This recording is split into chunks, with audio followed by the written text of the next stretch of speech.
thrown away, Roger Road. Very welcome, everybody.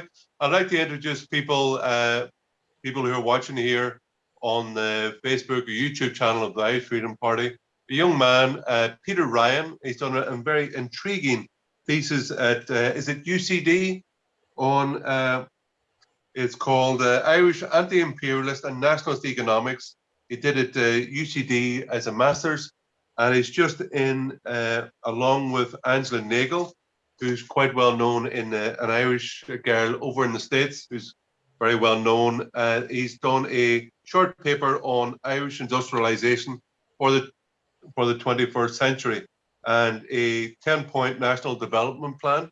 I think I'm actually really pleased to hear a young man and young people in Ireland dealing with these very a pivotal period in Irish history, and when a lot of the ideas of national independence came to the fore, maybe didn't all come to fruition, but the ideas and the principles of national independence, the need for a national industrialization plan, they were all there. So I will let Peter tell you about himself and tell you about his ideas, and then we'll have a discussion about what these principles of a national industrialization and national independence, what it means in the 21st century. So Peter, let's hear about you. Don't be shy. Great, great. Well, thank you for the introduction. I'm happy to be here. A little bit about myself. I'm American, as you can tell by my accent. I went to New York University where I got an economics degree. Since then, I built my career around finance, technology, and venture capital, and startups. And after going through that period, I decided I wanted to go back to graduate school and get into a few deeper pockets of research and finding out sort of the true history of economics. I decided on University College Dublin as a great experience to really bunker down and not only learn from around the world, but have a case study looking at Irish history. And I have a family connection, obviously, to Ireland, which made it even more special. And so, as you say, you didn't lick it off the stones. What's that? You didn't lick the Irish connection off the stones with a name like Ryan. yeah, it's there in the name. There's the clue. Also the good looks. Come on, don't be none of that false modesty. yeah. You gotta have confidence with the Irish. If you don't love yourself, who else is going to love you? And that implies to not only your individual person, but also your country as well. Well, there you go, because that's sort of a subtle common thread through my my material, is that there's a sort of national psychological issue that needs to be dealt with, where the Irish needs to be allowed to be confident and have faith in themselves and not always look to the outside. Yeah. Absolutely. Actually, I've always made reference to this kind of, let's call it oikophobia. It's called, there was an English philosopher, Roger Scruton, called it that, oikophobia, hatred of home, hatred of your own culture. And I believe in Irish history, certainly in the 70s and 80s, there's a book called on the Lost Revolution, Sinn Féin, the Workers' Party. It's about the history of the Workers' Party and the transformation from a nationalist standpoint to that of the internationalist, and the rejection, partly because of the embrace of Marxism, and also perhaps because of the violence during the Troubles, that the rejection of nationalism and everything that was unique and singular to Ireland, everything like that was to be rejected. And it does also impinges on your point about people's perception of the reasons for Ireland's underdevelopment and relative poverty compared to our European neighbours, about the idea of a nationalist De Valera's Ireland was associated with poverty. Yeah, and that's where I think exploring history is so important, because there's a lot of assumptions that are made today going back to that history, so like you said with De Valera, his period of Ireland has these connotations, has this idea of frugal comfort. And, we tried that, it didn't work out. And now we're on the better path with multinational tax laundering and other financial and service-oriented industries that are in Ireland. And I think that's a misreading of history. And I think also if we open up even larger scope, we see that it really is an anachronism to suggest that the Irish are not meant to sort of have a nationalized economy, a nationalized industry. Yeah. See, just one point I say, and I will put all the links of on the description about links to both your master's thesis and also the shorter work on Irish industrialization policy, the 21st century. But the first paragraph, you do talk about that, about people's, and it is important, people's perception of what happened in the past and how it impacts on our thinking now and what we're looking to do in the future. You do talk about that association of poverty with a kind of nationalist Ireland under De Valera, but I would, but like as people's general thought of that, but I would say that we have to be careful to distinguish between the nationalist ideology and the seeking of a national industrialization policy under De Valera and Lamass as well, where certainly Lamass's idea of like the manufacturing facility or the factory in every Irish large town, that's what they were looking for. But we must differentiate between the causality, what caused the economy and to do well and what caused it to fail, and also correlation. Because when we look at it, like all countries were much poorer 100 years ago and then 30 years ago. So there has been a general sweep for countries to become more wealthy, but it doesn't mean it's because we rejected these nationalist policies of industrialization, or we're only rich because we joined the European Union. Because, well, we know that the two richest countries in Europe, Switzerland and Norway, are not members of the European Union. So there's no causal relationship between one and the other, be that nationalist looking for a nationalist industrialization or joining or not joining the European Union. A common mind, you have pointed out that people associate nationalist ideology with poorer times, but I think we should distinguish between causality and correlation in what we're looking at. Yeah, and that's why, and we can get to some of the earlier periods, especially the revolutionary period, which I'm most familiar. But to like open up De Valera's period a little bit more, so like you say, sort of the overall nationalist ideology. So like that's not exactly the thing that was the problem that most people then get hung up on. And then you go further down and say, okay, well, it's this idea of protectionism, this idea of trying to create industry with certain policies that De Valera and others were trying to pursue.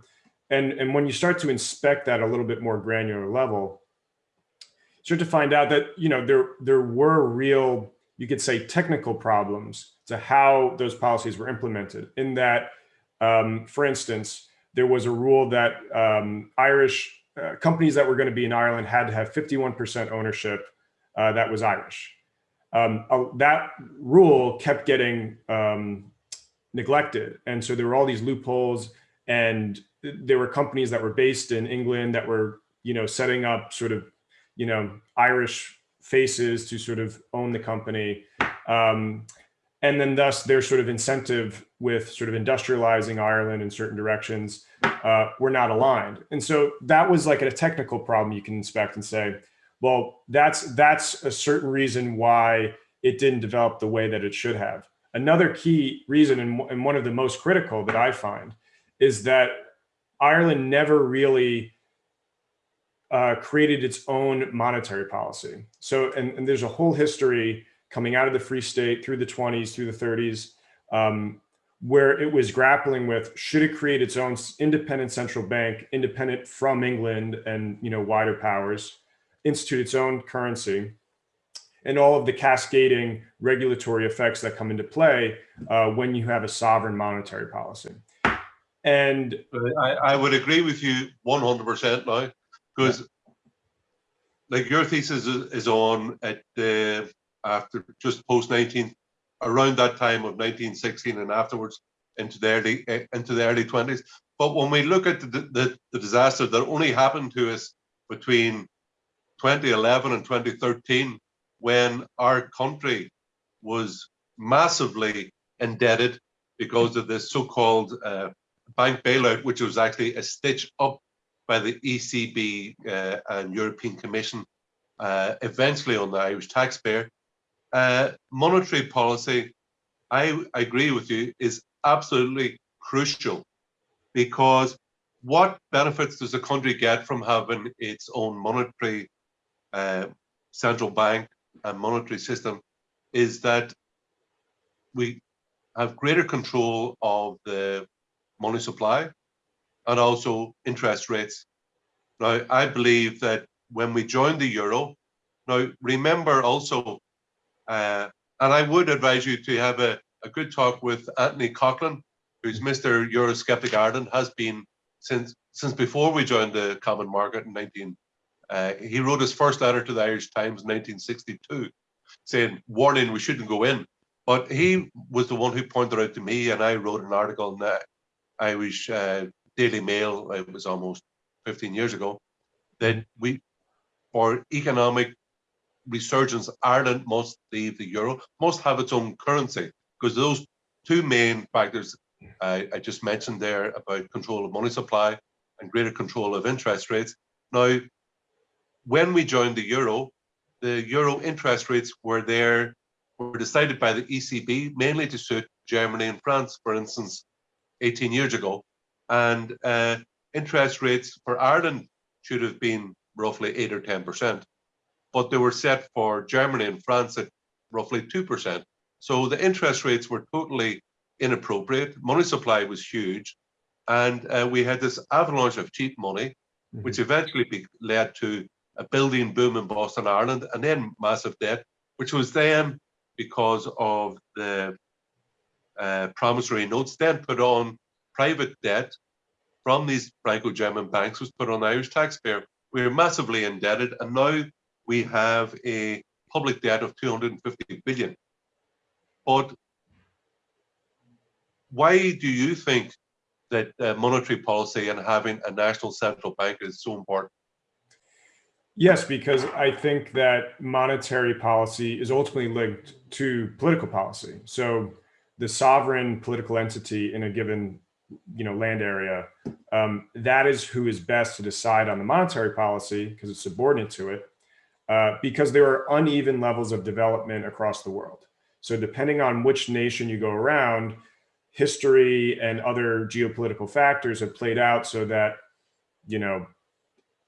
England at one point was obviously one of the most industrialized countries in the world. Other countries weren't. You had America then start to rise, Japan start to rise, Germany and others and so forth.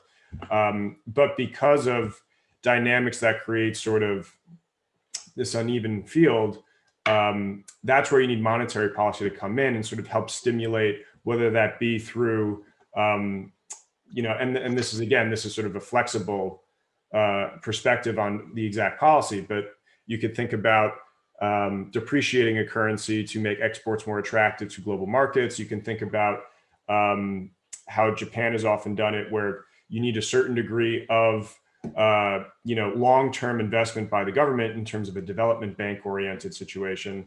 And so the government can get credit from the central bank and put that into infrastructure and public goods that otherwise wouldn't be supplied by the market on that long-term horizon. And then finally, the regulatory apparatus that a central bank has on the private market, just to finish the point, you can create sort of emphasis on productive GDP enhancing credit allocation from the private sector and sort of a diminishment of speculation, which would be going into houses or stocks or things that don't have a huge utility to the Irish? Yeah, I think it's a very good point. Moving it from 1916 period up until start of our own century, I believe we joined the euro 20 years ago. But just before that, we had I believe it was first tied to the British pound. Then for a while, it was attached to the Deutschmark. And then it was floating. And at the time, just before we joined the euro, the brief spark. Yeah, a brief spark. The Irish currency was floating. I believe under Bertie Ahern, we devalued by 10%. That made Irish exports very cheap, cheaper in the global market, and that helped the beginning of the Celtic Tiger, so to speak, about where we were manufacturing a lot of high-tech products and exporting around the world. But then ultimately, we then joined I think it was the ECU and then the ERM, and then eventually the euro, and we became constrained in our ability to decide our own money supply.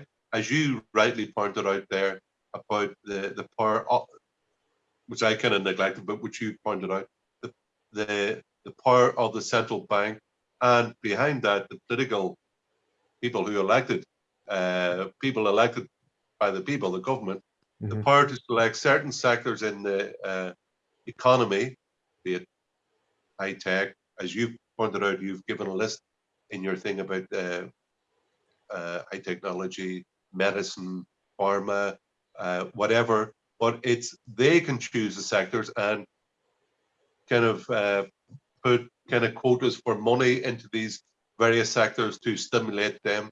And the third point, as mentioned there, was about the interest rates of the national currency. We've lost those levers completely. They're now in the hands of people we don't even know who they are.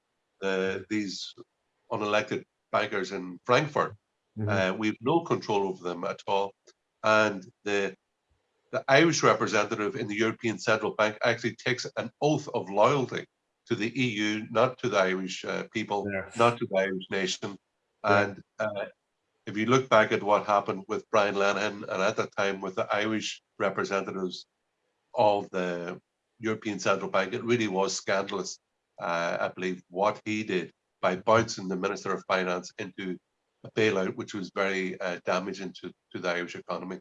But yeah, so those three things, money supply, interest rates, and as you pointed out, the ability to focus in and push money onto various sectors that the elected representative of the people want to encourage or think would be good for the long-term future of the country is a very important matter.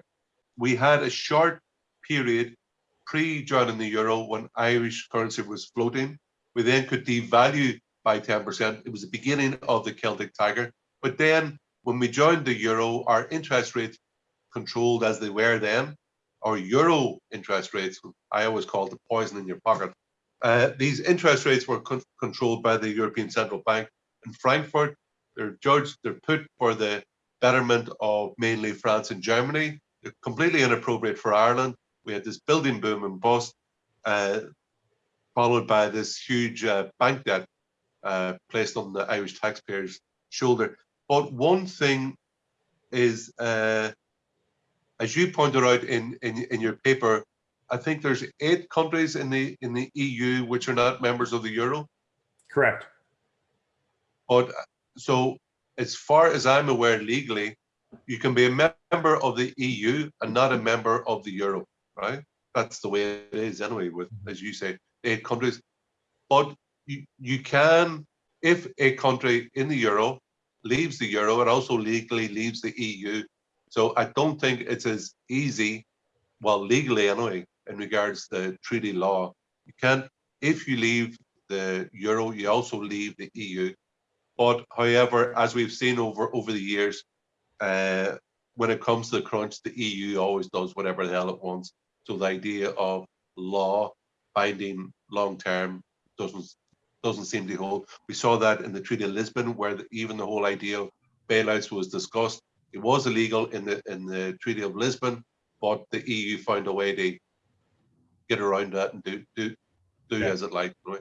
But I do think you have pointed out a very important point, which is the importance of Ireland having its own central bank, having its own monetary policy. So for that point alone, I think that young man like yourself bringing that to the public fore is very, very useful. So definitely commend you on that. Yeah, and on that point about eurozone versus European Union, I'm obviously preferential to Euroscepticism and the arguments that are made in favor of it. I think for what we were trying to do, like kind of clue in on the economic angle, even though the EU is a huge part of that, looked at that monetary policy is such of a under-discussed issue through the 100 years of Irish independence. And it seems like for the bang for the buck of, what are you going to expend political capital and time and sweat on? It seems like, well, going for getting out of the euro gets you a little bit higher return.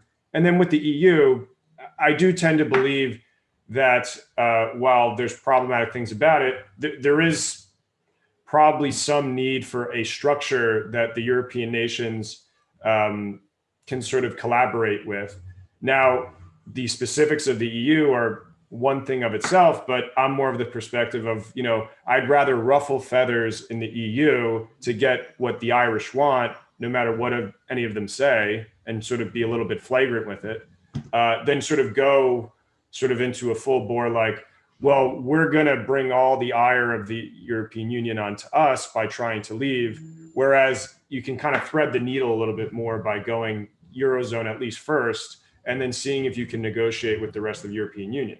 As you've pointed out, but the benefit of having your own central bank is not trade policy, but that you can encourage certain sectors which the government has selected for stimulus, so to speak. But on trade policy, what did you find at Griffith and Collins what was their ideas about trade policy 100 years ago? Yeah, so I'm happy to jump into a little bit of that. And so to, I think, just give a quick synopsis of what my thesis was that brought me to sort of understanding their perspectives on those issues. I was looking into how finance was working in the revolutionary period, of how you were getting money back around in sort of this subterranean system where, the English imperial system was overarching, and yet they still had to figure out how to move what in today's dollars would be about $100 million dollars moving back and forth between themselves, America, and other places. And so I started to look into that, and that's what ultimately brought me to this issue of foreign finance and then the wider economic doctrine of the revolutionaries. They were offered a loan as soon as they signed the treaty, because now they were internationally recognized and safe for Wall Street. Wall Street and a bunch of firms there offer a loan at Canadian rates to say, hey, we'll give you $20 to $25 million in those years' currency standard, and we'll help you develop, railroads, things like this. And they were trying to lobby the Irish government pretty hard. They published the offer in the New York Times, and they sent other diplomatic messages. And so you have two characters, Harry Boland, pretty well known for those that study the revolution. That's probably right. Yeah, and then Joseph Connolly, no relation to James Connolly. They were, two approximate ambassadors within America at this time, and they were able to familiarize themselves, especially with the New York environment. And they wrote back to Michael Collins, and they said, do not take these loans. These people are crooks. They use the exact words evil. They're occupying various nations in the Caribbean and Latin America. And so it was astounding to me to see this level of language thrown at, America, and especially like you consider what the perspective of current Irish policymakers are on sort of foreign finance, and it's just sort of diametrically opposed. And so then they started to say, well, we have Irish money in Irish banks. And so then I started to open up and say, okay, like, what are these perspectives and where is this total like economic doctrine coming from? And so that led me to study really the main intellectual, especially for economics, of the revolutionary movement, Arthur Griffith. And through his writings, I was able to deduce that, you know, they had a disposition that was negative from, you know, foreign capitalists, financiers, all this stuff, because they had the experience with England, obviously. And what Arthur Griffith was talking about, Irish money and Irish banks, was that, you know, it wasn't the fact that the Irish didn't save and they were, you know, they were somehow deficient in some characteristic to enable them to industrialize. What was happening was the Irish were saving, and then the people in control of the banks at the time, we're not investing in Ireland. They were sending the money out either to industrialize England or simply to sit, you know, on British treasuries, and you know, barely making any profit off that. So it was Arthur Griffith saw this firsthand, and he was sort of dismayed by it. And so part of this wider economics he was promoting was this idea of we need to sort of nationalize our banking system, because the money is there, we can invest. And the problem is that we have these people that obviously, you know, there's this relationship between the Anglo-Irish and then how they move back and forth with England. And so you have basically people that are not of the nation. The banking sector did not want the revolution. It was, you know, it was only after the fact that they started to collaborate. Obviously, yeah. And so that was fundamentally the policy, that they wanted to nationalize finance. They did not want help from foreigners. They thought they could do it all on their own. They wanted their own currency, their own central bank, and they wanted to then invest that in directed ways into industry. Yeah, it sounds almost as if it was the first big argument between globalism versus patriotism. Well, I mean, that was the argument for centuries in Ireland, which is even more interesting, that this common thread goes all the way back to the 1600s. Yeah, I note your reference to, and in your talk with Matt Treacy about Thomas Davis as well, because when you say the word industrialization, it brings up ideas of, like, you know yourself, right? We talked earlier about the association of this time and this name with that idea. But industrialization is big smoke-filled factories in the big cities. But Thomas Davis has the idea also of, if we put it in modern terms now, of kind of not just the big factories, but farms and people, artisan kind of. Well, it brings the whole idea of, and I think it's important that industrialization, because obviously we're talking about taking power away from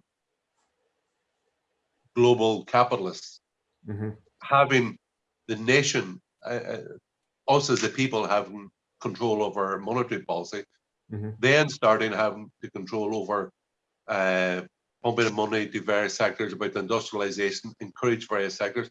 But also, and from that, we can then decide ourselves that it's not capitalists coming here, flying in from New York saying, I'm going to build a big factory here, you get 10%, I'll take the rest, off you go.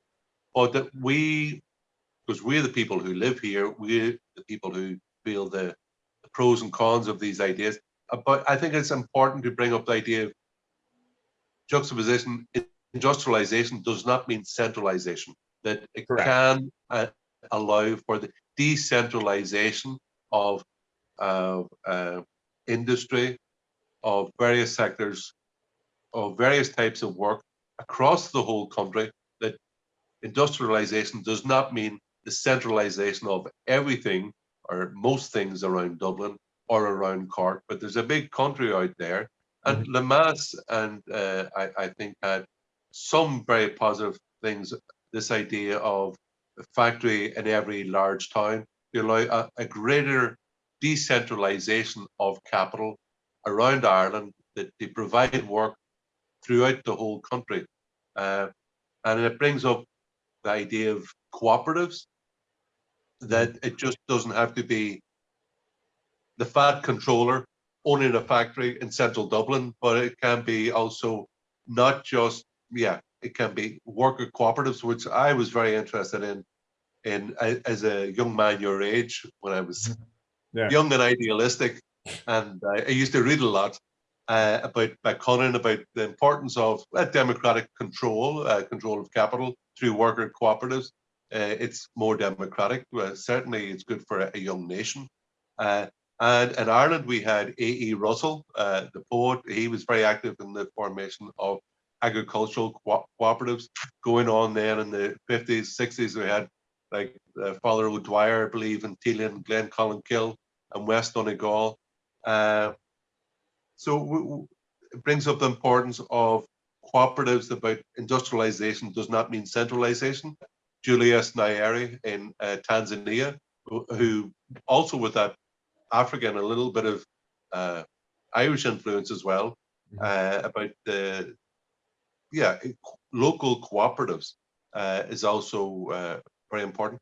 But the whole thing about this idea of the binary choice, that everything is either must be capitalist or communist or Marxist idea, that it's a bit it's very simplistic. I'm not saying that you're advocating it, but in the common mind, that there's only a choice between capitalism and communism, unconstrained versions of both. It's a bit like saying you can only have Plato or Aristotle, Mozart or Beethoven. So there's a whole kind of not continuum, it's a sphere, and there's many different ideas which we can take and look at other countries, look at what has worked or not worked in our own country, and take from that, because who we are and what we want may be very different from the ideas of an economist in Germany or America. That we have our own way, our own strengths, our own desires as a people and a nation, that we can choose. We can look at other systems and we can choose what we want and strive towards it. The one thing I would say is they have a part of decentralization. So rural Ireland is not wiped out. I believe this current emphasis on the carbon tax at the minute, and inefficient, expensive wind farms is hurting people a lot. It's going to wipe out rural Ireland. I think it's very dangerous. I believe, and it brings me on to another point. For instance, you mentioned there about the benefits of Ireland having its own central bank and being able to choose the sectors which it would like to stimulate. You do mention in your thesis about Ardna Crusher. Just tell us about, because I think people hearing this will be amazed at what you disclosed about the importance and the production of Ardna Crusher. Yeah, happy to. So I used that as a case study of showing how this this mindset that sort of traps the Irish nation from fully developing itself was bucked in the early Free State into De Valera's period, where they used state-led practices to sort of look into a project. So the story goes, Griffith in the 1910s was trying to figure out, what are the resources that Ireland has at its disposal? How can it be more independent on that front? He sets up some studies while the revolutionary government was, still underground. There were guys conducting surveys and trying to figure this out. And so his whole goal was, how do we become energy independent? At least one of the planks. And so that study then goes on to reveal more information. And then you start to see in one of Michael Collins' only major written works, The Path to Freedom, published in 1922, he talks about explicitly this idea of, we've looked into the hydroelectric potential of Ireland, and we think that we can replace the importation of English coal to be our energy source with, this sovereign, Irish energy. And so then that becomes another sort of tentpole to push this along. And then through the 20s, as conservative as it was, as constrained as it was in a lot of ways, it still was able to push this project forward. And then guys from some other places around Europe. Siemens comes in, they kind of do a third-party review of the situation. They say, yeah, this is all true. You know, you have our stamp of approval. And that goes forward into the actual construction of it. And by 1931 through the 1950s, once it's operating, it supplies like 96% of the energy demand for the entire Irish nation.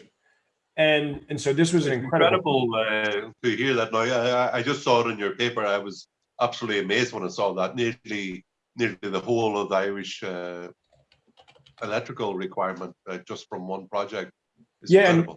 And to circle back, we mentioned a little bit about like sort of this underlying like psychological problem of kind of embracing this mindset. And a quote from the time of a journalist commenting on what the Irish did here. So the Financial Times commented that the Irish were the shrewdest of psychologists. They have thrown on their shoulders no easy task of breaking what is in reality an enormous inferiority complex. And the Shannon scheme is one and probably the most vital of their methods of doing it. And again, at this moment in time too, so we're talking about, the early 1930s of this being completed. It was one of the most advanced and largest engineering projects in the entire world. And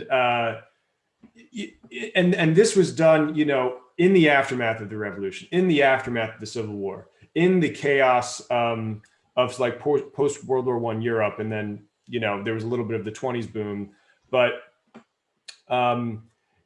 as constrained as the Irish were here, they were able to do something that would be totally unthinkable to sort of say, like today, the Irish are going to do their version of the most advanced and largest. Well, you could kind of transpose it almost immediately to like, we're going to fly to the moon. Because I think you said that until a few decades after, it was the biggest hydroelectric scheme in the world, bigger even than the Hoover. No, it was Hoover the biggest Dam. until the Hoover Dam came along. Yeah. But it was a magnificent achievement. Actually, interestingly, and you do bring up a genuine problem, this kind of cultural inferiority complex. I was actually brought up with a superiority complex.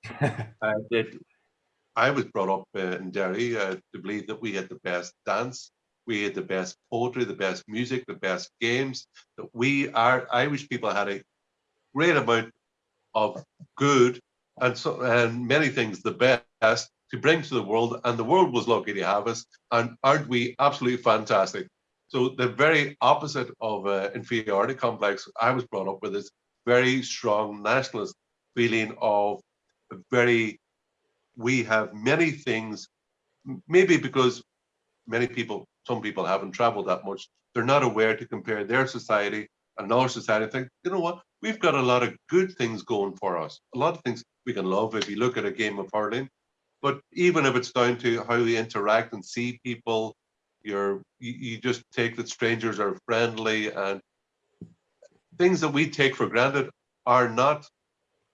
they do not exist around a lot of Western Europe or North America, whatever. But I was certainly brought up the very opposite, with the cultural superiority complex, that Ireland are a great people and have many great things to bring to the world. But so that was a magnificent achievement, engineering achievement that they had in Ireland. And we can see also with especially the paintings of Paul Keating, how important it was as a symbol, not only because it produced the electricity and all the needs of the country, but it was also a symbol of not only achievement, but of great national pride as well. That here, that people and we can see from the almost iconic paintings at the time, that the engineer and was almost like sitting with the IRA guy, the fighter for independence, and the engineer building an independent form of energy for the country. This is what I would like to bring it on, because after the historical thing about the importance of the country having an independent source of energy, what does Ardna Crusha mean to us now in the 21st century?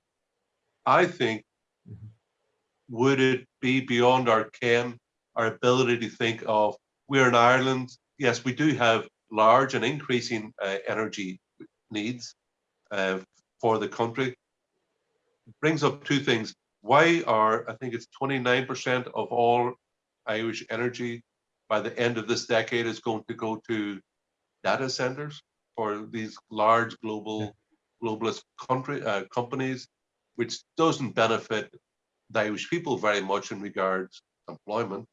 So it's a kind of, but just taking that as a given that Ireland has very large and increasing energy requirements. We're an island. We're surrounded by the seas. The whole idea of marine tidal power, that would it be, I think it's important given our requirements. And certainly it's Irish Freedom Party policy to have a state commission to examine the viability and safety and the efficacy of both tidal power and also nuclear power. We have the requirements. Obviously, the wind farm craze at the minute isn't going to work it's not going to be sufficient, it's not going to be quick, it's very expensive. Is large projects in tidal power, and also nuclear power, are they safe? Are they efficient? Can we do them? I think we can. It may be as time goes on, we will need to. But I think you talked about the great ambition that people had, that was the motivation behind building Ardna Crusha. I think we can do that again in the 21st century. But what we may need to do may be completely different. But with the same idea, the same principles, and we are the same people, to build things like to utilize tidal power of the west coast of Ireland, and if need be, to look at nuclear power. And would we have our own? Is nuclear power now safe enough to have in Ireland? Has the technology improved over time that it is safe? Well, let's at least have a look at it and let's talk about it. What do you think about that mentality that those people had, where that would go to now? Yeah. So well, that we have because we're not living 100 years ago, but we still have these sentiments of we can do it for ourselves. We need to do it for ourselves, and let's look around and talk among ourselves. Ourselves alone. Ourselves alone. Yeah, for our good, not for the good of some kind of. So, like, I'm really sick of these. When you look at Google and Facebook and all these big tech multinationals that we have in Ireland, and they're coming in, they're getting an easy ride on our corporate tax system. They're not employing very many Irish people in Ireland. They get a massive tax write-off.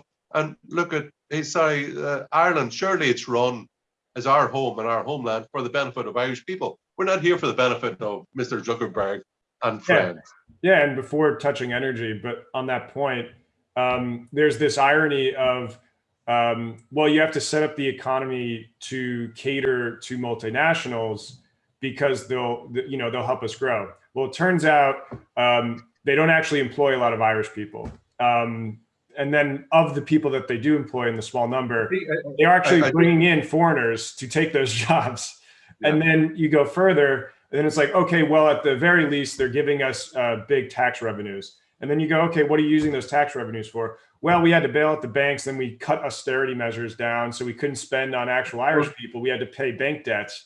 And so it's like this circular thing that it's not helping anyone actually in Ireland. And with the data centers, there's about 70 currently operating in Ireland. Sort of in the short-term construction of it, it can employ sort of each one about a max of 1,000 people. And then in the long term, the actual, once it's working, it could be anywhere from, it could be like 30 people that actually operate an individual data center. Very low, very low. About a max of a few thousand, and most of them are temporary. Yes.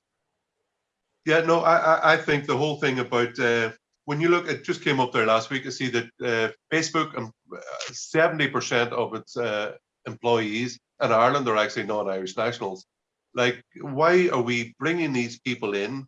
Like, for them, man is like, and the same materialistic view shared by communism and capitalism, that man is just, for them, we are just workers and consumers for capital to come into our windswept Ireland in the North Atlantic to make a profit. And they are also, like, these large corporations are also very transient. They're not only greedy, they don't do anything for our good, they do it for their own good. They're greedy, they're there to make a profit, no other reason, and they're also very transient. So when they stop making profit, the next day they're out of Ireland, and the people who were employed by them will be unemployed. So I think we have to look at mechanisms and economic systems, and that includes currency, tariffs, things like that. And it can also mean like a mixed economy, not either like, especially corporatism, where the evil of kind of that profits are privatized, but debts are kind of mutualized among everybody, which is very unjust. It's not capitalism anyway. But that in a mixed economy, we do things for the good of the Irish people, and that doesn't mean that one, we are having to import Poles. Now, look at what happened in the building. So, as I said, we had cheap euro credit because of membership of the euro. We were importing Poles from Eastern Europe to build apartments to rent out to Poles. It was a crazy idea. And then when it all went bust, these people went home, they put the money home, and the taxpayer is a massive debt. Now, these things, it just illustrates, I think, the data center sucking energy out of Ireland is that the Irish people get very little benefit. And I don't think the Irish people are here, placed on earth, just for the benefit of Zuckerberg and friends. Well, it's almost as if for the Zuckerbergs of the world, it would be better if there was no actual Irish people, just the Irish landmass. Just like consumers. They just want to plop data centers and then like offshore shell companies on it, and it's really these Irish people are the problem.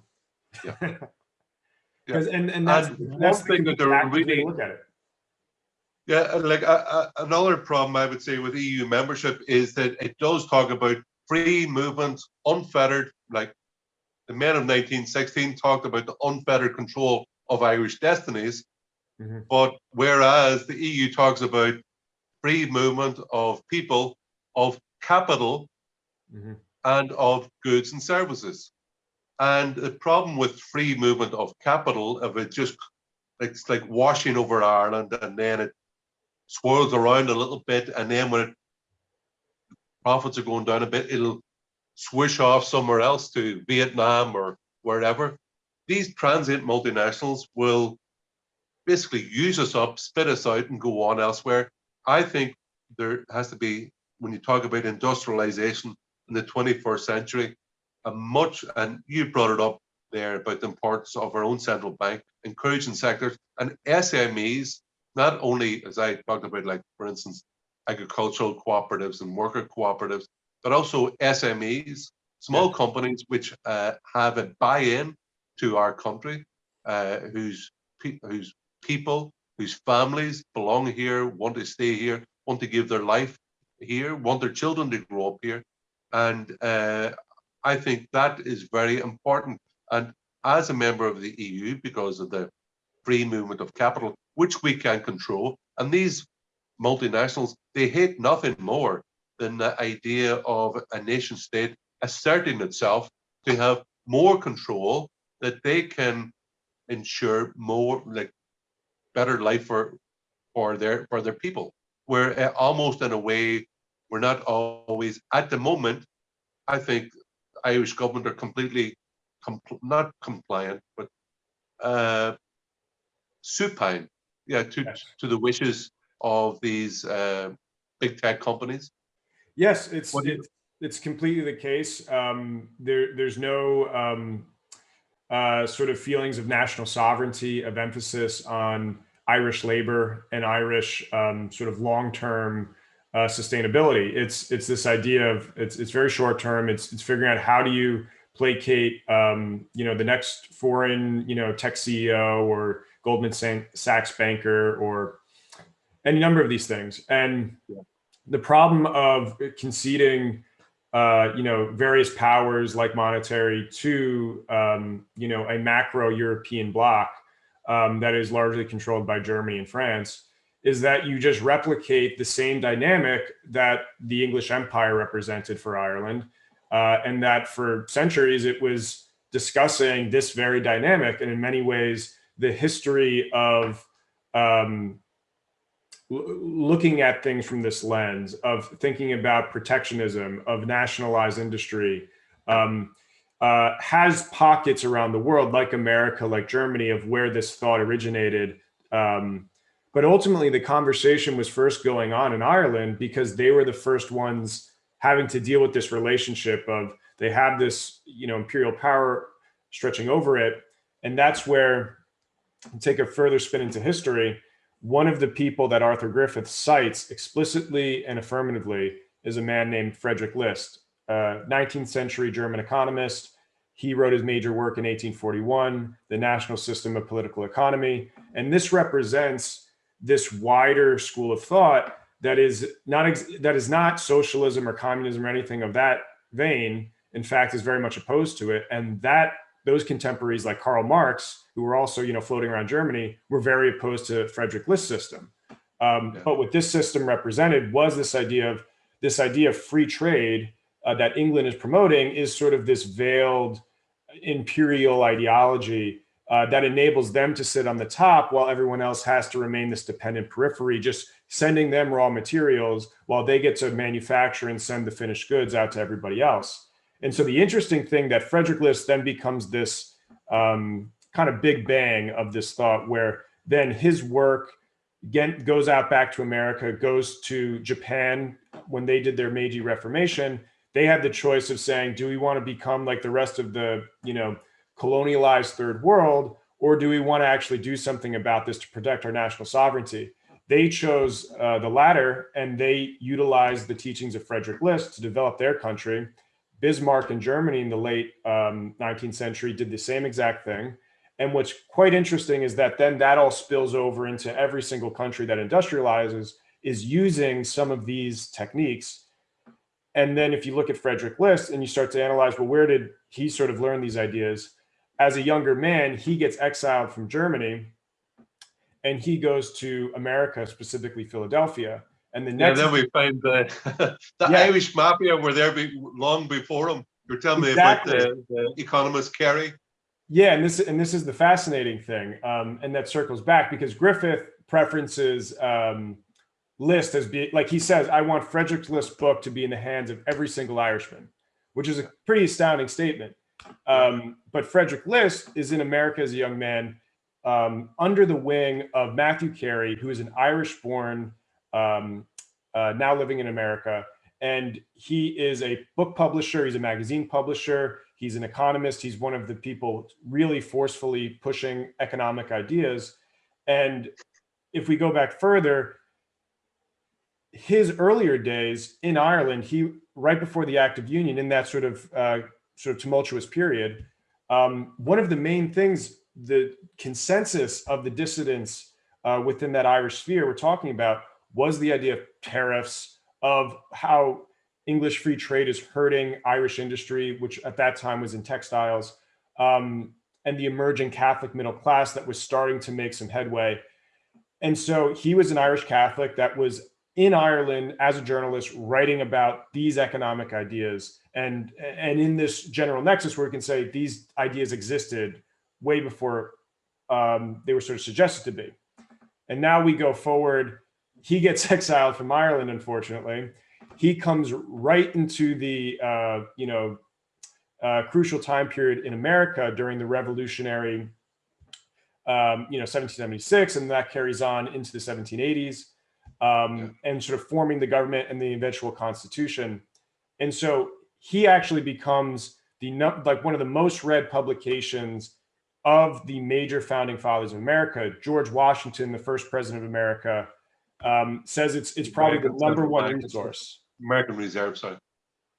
Yeah, and just to finish it, he goes on to influence Alexander Hamilton in a way that where Hamilton talks about supporting manufacturing and industry in America, and that jettisons the entire sort of American school of thought, which Matthew Carey lives after Hamilton, more years, continues to foster. He has an Irish-American son, Henry Charles Carey, who then has a more formal career as an economist, becomes Abraham Lincoln's chief economic advisor, and then continues on the fostering of American economic thought. And within then the second half of the 19th century in America, this is where you see America start to become a superpower in its own right and create the different industries. And it's because of this unique experience of two Irishmen that were creating these ideas. And ultimately, a lot of their inspiration was being drawn from the case study and the history of Ireland. And I think even with his son, who was born in America, he has an amazing, profound realization in the 1840s that then goes on to spur another whole, phase of his publishing career. And one of the things that he that was quite noticeable about the 1840s, and he was traveling around Europe at that time, the Irish famine. And so this was a key demarcator in sort of expanding how you think about economic thought, because so much of the Irish famine was an economic crisis that was sort of state created by the English. And that's where you keep expanding forward and gets back to this national idea.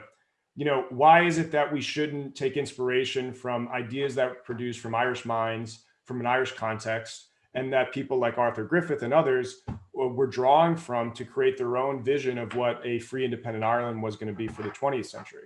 The effect of famine, one of the points, and I actually in my own life, I've told the story before about the house being,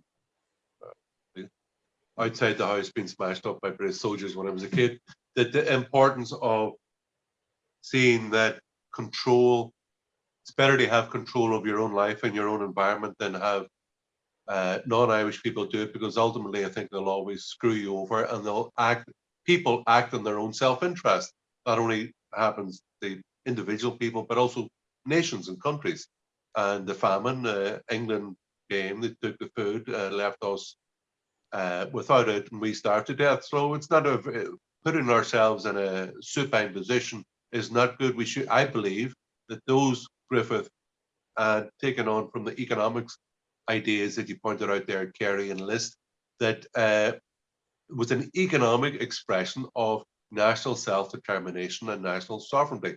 These ideas we can learn off today. And what does it mean today? So we're members of the EU, as I said there, the whole idea of they have freedom of capital. Well, I believe that the nation state should be able to control, have some control at least of the capital that comes into the country, that these multinationals just can't, I don't know. I think when they come here, there must be benefit for Irish people, either by jobs or by taxes. And when I say benefits for Irish people, it doesn't mean that. Well, let me just talk. In the late 19th century, early 20th century, all labor unions were opposed to uncontrolled immigration, because they could see it that their labor was like an oversupply of labor with other competitors led to a devaluation of their labor.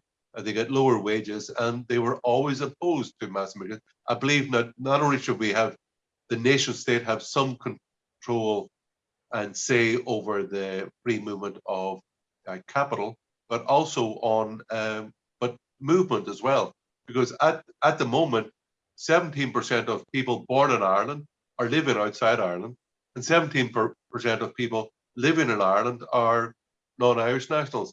And what happened 10 years ago, where we were importing Poles to build houses to rent out to Poles, was madness. That I believe there's 4,000 doctors, Irish doctors trained in Ireland, living abroad at the minute. Now, I don't know what percentage, but I'm sure a large number of those people, if they had a good job in Ireland and a good stable contract, they would much prefer to come back and have their children, have their family life in Ireland and contribute to the country of their birth, rather than being harry abroad over in Australia. There's a large number of people would like to come back, and this impinges on the next idea, which we're rolling on to, is about, and you have mentioned, when we talk about Irish republicanism and the growing sense of Irish nationalism at the end of the 19th century, early 20th century, we had guys like O'Donovan Rossa, John Devoy, great Irishmen who spent a large part of their life in America. So we have a huge diaspora of Irish people abroad who have great skills, who have a great love for Ireland. They are Irish people, they're living abroad. And now, a guy who kind of stole my idea about we need to leave the euro 15 years ago was, what's his name, McWilliams, David McWilliams. Yeah. That he has mentioned, and you have mentioned it in your writing as well, about the importance of the Irish diaspora. And I believe that countries should be able to have to pretend and to grow their culture and celebrate who they are as a people and the culture they have that includes the games, the music, the dance, the language, etc.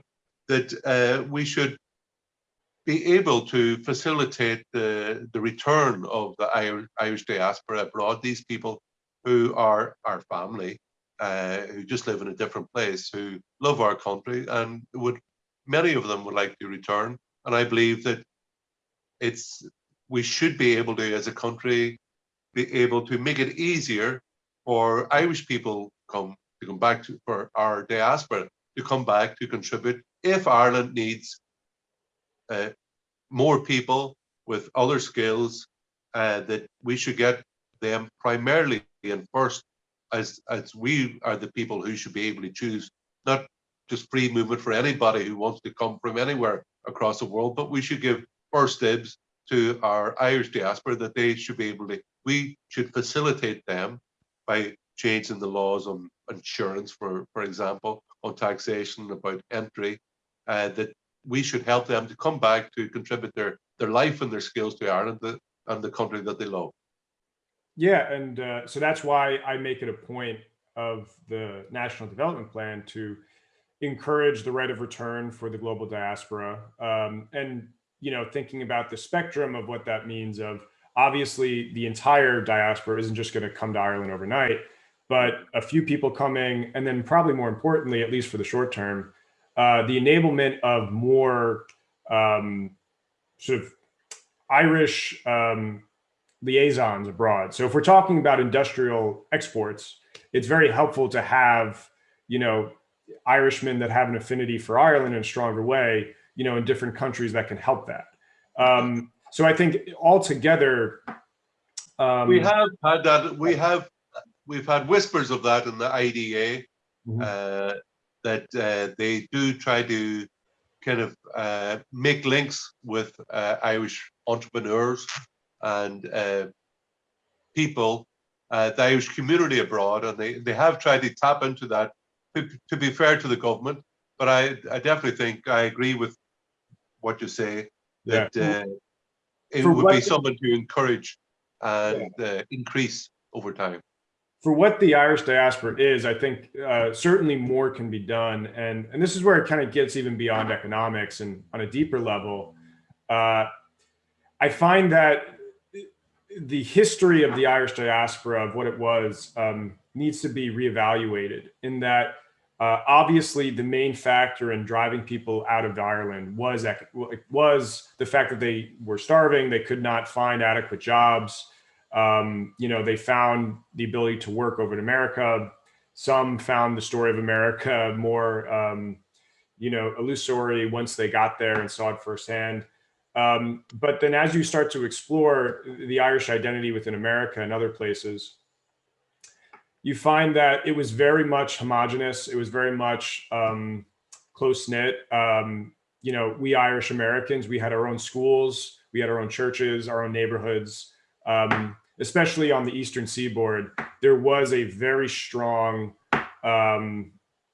identity and not sort of just forgetting that Irish identity. And it was only really the Irish Revolution that created this situation where everything about being Irish in America was, in a way, also supporting independence in Ireland in terms of sending money back, allowing exiles to come, sometimes to fight in American wars to gain tactical experience and sort of find connections to then get weapons over back to Ireland. So it was always this revolving door. And then within the revolutionary period, you have speeches by guys like Harry Boland in front of masses of Irish Americans, and all sort of coming to sort of a realization of finally we can kind of be united again. We're finally freeing Ireland. And there was this grand sort of climax to this story. But then what really happens is, unfortunately, the Irish Americans who, were not always rich, were sending money back to Ireland to fund the revolution. And due to the nature of the Civil War and how things developed, they felt confused as to the state of where that money went, of what eventually happened with the revolution. How could there be a civil war? The Civil War was absolute tragedy. Yeah, and in terms of the money they raised, it didn't get actually resolved until the late 30s, because a lot of it was held in escrow in American banks, because there was a discrepancy of, well, who's the rightful owner? Is it sort of the Free State? Is that technically an independent government that, the Republic? Irish Republic that was fought for in 1916, declared at the first Dáil in 1919, So imagine you're an Irish American, you were all jazzed up, you gave some money over, and, it's your money is just sitting. You're all confused and disappointed that you didn't get what you wanted. Yeah. I don't think, look, I'm from the North myself. When we look at all this talk about Irish Republic, it's a great idea. We would love to have it, love to be involved.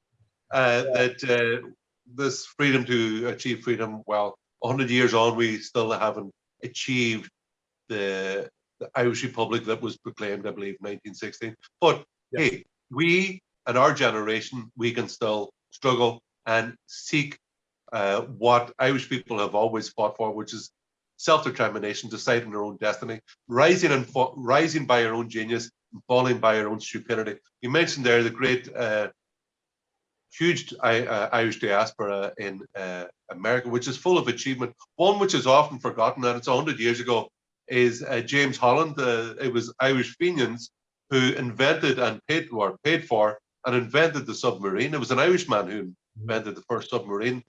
And that also shows, you're talking about Ard na Crusha, it also shows the aspiration and the militancy, I would say, of the Irish diaspora abroad, the Fenians there in North America, who paid for and had a submarine because they wanted to invade Canada. Because if a bit like that, they would be able to give up one to the old British. And so people now, I say to people, you know what? Irish people invented the submarine. Like a lot of, actually many Irish people aren't even aware of that. But it does show that these people who loved their country, who wanted its independence, who wanted it to not only to survive, but to thrive and flourish, that they were full of great aspiration, and as they showed in the States, great ability. So we have this great resource, our extended family, and for myself, the nation is the extended family, and Ireland is like the family home. But one thing I would just touch on is the whole thing about that anybody who wants to come can come. We had a situation there recently where a guy from Slovakia came in. He killed her beautiful young girl, Aisling Murphy, there in Tullamore recently. That guy would not have been here if Ireland had been able to say, no, what there, he doesn't bring anything to Ireland. We should have control over who comes into our country. A guy like you with a criminal record has no intention of working here. You've never worked before. You know what? We should have the ability also to control free movement of, well, EU membership means free movement of people. We can't control who comes into our country. As we talked earlier about the euro, we can't control our own currency, our monetary policy. All these things, I believe we have to reassess what we want as a country, what benefits Irish people. I don't think kind of uncontrolled immigration of low-skilled labour into Ireland is of any benefit. I think that was the will of all labour unions, be it in the States or in Germany or Britain in the early 20th century, up until the last few decades ago. And it's something, because we hear that it's cool to say Pakistan for the Pakistanis, China for the Chinese, Palestine for the Palestinians. But if you say Ireland for the Irish, oh my God. I do think we have to reassess. Now, the one great positive that Irish Americans have over being in the States is that they're not as propagandized by either the British, the influence of British culture, or by Brussels about EU must control everything, that they have maybe a more original sense of Irish nationalism, Irish republicanism, and this desire for Irish people and ability to take control of our own country and make a great success out of it. And I think that's the great positive that the Irish diaspora in America have retained. And I think that the people at home could benefit from it. So I definitely think that reincorporating as encouraging and helping and putting the legal changes in place to help and encourage the Irish diaspora to come home to Ireland is very, very important. It's one of the aspects which you've brought up as well. Yeah, I often hear the term like escape valve used for like how high the emigration rate is out of Ireland. Yes. And, you know, I like to say too, like personally, like I'm sort of the other end of the funnel. Like you could, like I'm the blowback of you sent, you know, past Irish people out because of inadequacy of the economy. I mean, my ancestors, by all accounts, would want to have stayed in Ireland, but for the way the culture and the economics were, they were best suited to go to America. And lo and behold, now here I am generations later. And my point of view is that, well, I grew up within, America, but it was in this, you know, alternate America in a way of Irish schools, Irish church, you know, Irish family, you know, Irish pride. Yeah. And so that's where I say, and especially with how the, you know, the global conversation in the world is about identity and nationalism, the question then starts to dawn for myself, and I'm sure other, you know, ethnic minorities in America. You know, why am I not allowed to be Irish? You know, everything about me is in a way inspired by an Irish identity. Yet, you know, I have to have this overarching sort of American identity. And to a large degree, I disagree with a lot of what the American state and sort of supposed propaganda surrounding its sort of nationalism suggests. And so that's where I look over and say, yeah, there's almost, for a lot of Irish people, I'm sure some don't feel this way, but I would say a lot would look at Ireland and say, why am I not allowed to have the right of return? Why can't I engage, maybe not perfectly, with how mainlanders on Ireland would foresee an Irish American? But, you know, like you said, we're an extended family, and thus there's an inheritance there. Oh, there's a guy, Patrick Downing, I believe. He's a story. I'll give you an example. He came over, Irish American, came over to Ireland, was here for a while, raised issues about the state, the place where he was keeping. I'm not sure of the details, but basically he was expelled from Ireland. He's never been allowed back in legally. But because we're members of the EU, half of 450 million people have an untrammeled right to come into Ireland. There's nothing we can do about it. People with no historical or national connection to Ireland whatsoever, yet our own people who are in Australia, who are in the UK, who are in Canada and America, they have very severe restrictions that they have no automatic right of return. They find it very difficult to come in, and yet we have our door open to all of Western Europe. I think it's wrong. I think Irish government and the Irish people should be able to decide who will want to come and remain and reside in Ireland. And I believe that those who, because we're Irish nationals, we want to build up our country and support our people, that Irish Americans and those from Canada, etc., I believe they should have first dibs, so to speak, to be able to come back. And I believe that the pride and the passion of Irish people abroad coming back would really be a great help for Irish people as well, because I think you touched on it at the very start, this inferiority complex. I think we're a bit demoralized. And I think that this pride and passion from our own people returning from abroad as well would be a great kickstart to an Irish Renaissance in the 21st century.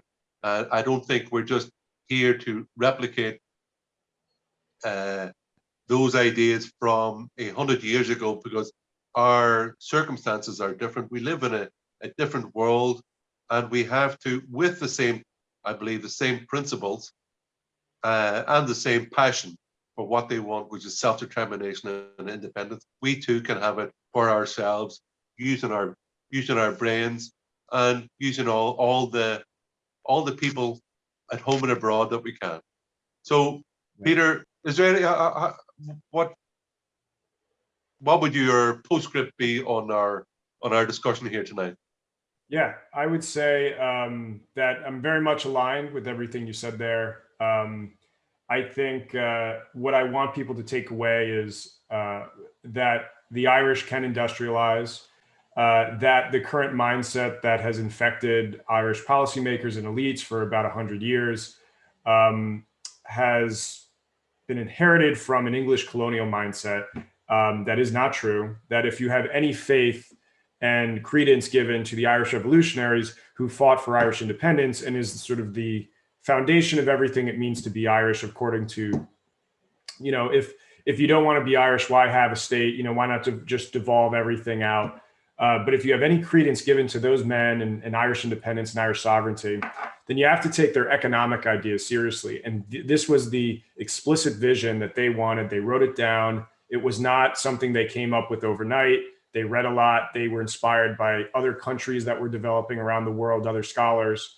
And so any characterization that I see a lot in sort of academic community, that Arthur Griffith was somehow unsophisticated and a crude, writer, is just totally not true and a misreading, and if anything, deliberately deceptive. So I want to resurrect what those men's visions were for the economy, and that's why I got. If you look over my shoulder, that's Arthur Griffith on the wall there. And so I draw a lot of inspiration from him. He has a lot of interesting things to say outside of the just direct political commentary. And I hope that we don't have to go back in time, but we can utilize these steps along the way. And as you say, the principles for myself, I believe that if Irish are free people in a free country, those things are very important. Also, maybe I'd be more kind of small state, low tax type of guy. Believes the importance of free speech and all these things, and how kind of free markets help that. But I believe in a mixed economy, and we should do what is best for our country and our people. And if that includes building a new Ard na Crusha type scheme in Ireland to provide all the energy, and to encourage our people to come home to contribute to building a new Ireland, I believe it's very important. But I'll just finish off. You're a younger man than me, a generation before. It's very important that we, because I have learned from others who came before me, Tony Coughlin. When I was a kid, I remember reading all the collected works of Padraig Pearse in the Royal Library in Derry. It was about, I think it was 15, 16. In the break in school, boys would get up on the sixth form centre. The teacher wouldn't be there, and they'd give off speeches about men from 1916 and these orations that they learned off by heart. And after that, I learned from reading and spending a long time reading and listening to others. Tony Coughlin, Andy Coughlin, who was a lecturer in Trinity College, is a great exponent of Irish democratic self-determination. And I like to think that we're all part of a continuum of maybe not majority, but I believe it's, apart from after 1916, probably a minority in Ireland of Irish men and women who want a free people in a free country. And it's great to see. I'm aware of other young people in Ireland involved with the Burkean, for example, young, well-educated intellectuals who are thinking and who are today, not 100 years ago, but today putting forward ideas of intellectual merit to be discussed here, and that will have eventually changed public opinion. Just like in 1916, those ideas were not popular. These people came, they made a sacrifice, and everything came together that their ideas suddenly became popular, and their sacrifice came to fruition. Maybe not everything that they wanted, but you've planted a seed with your masters, with your thesis on the national industrialisation of Ireland. And I would like to say, Gora Margaret, I thank you very much for it. And I would like to thank you for the discussion here tonight. It was, I think it's very useful, and I will put links for your thesis and also your talk with Matt Treacy, and I'd like people to go and study what you have written, what you've spoken about, and also to think and apply, as I said, those principles of national self-determination, and let's look at how they impinge, or they should impinge, on Irish national life today. So thank you very much. I don't know why it's Cora Margaretson. Yeah. One quick footnote, because we skipped over a little bit more of the energy conversation, just really quickly. You mentioned like you want to develop another Shannon scheme for the 21st century. There was an idea called the Spirit of Ireland that was a more expansive pump hydro facility using the Atlantic cliffs. And so what they would do with that is, because wind is, this is like the only way to use wind because it's so intermittent, use the wind to pump water up from the bottom of the ocean into reservoirs at the top. And then when you need energy and the wind's not blowing, you then send the water back down. And this was a very attractive scheme, and it almost got some headway. There were some private investors, but ultimately it went by the wayside because there wasn't sufficient Irish state investment and sort of emphasis on it. And so here's a great example. Like just a few years ago, there could have been a huge. I remember it. I remember reading about it at the time. Yeah, it's about 15 years ago, maybe. Yeah.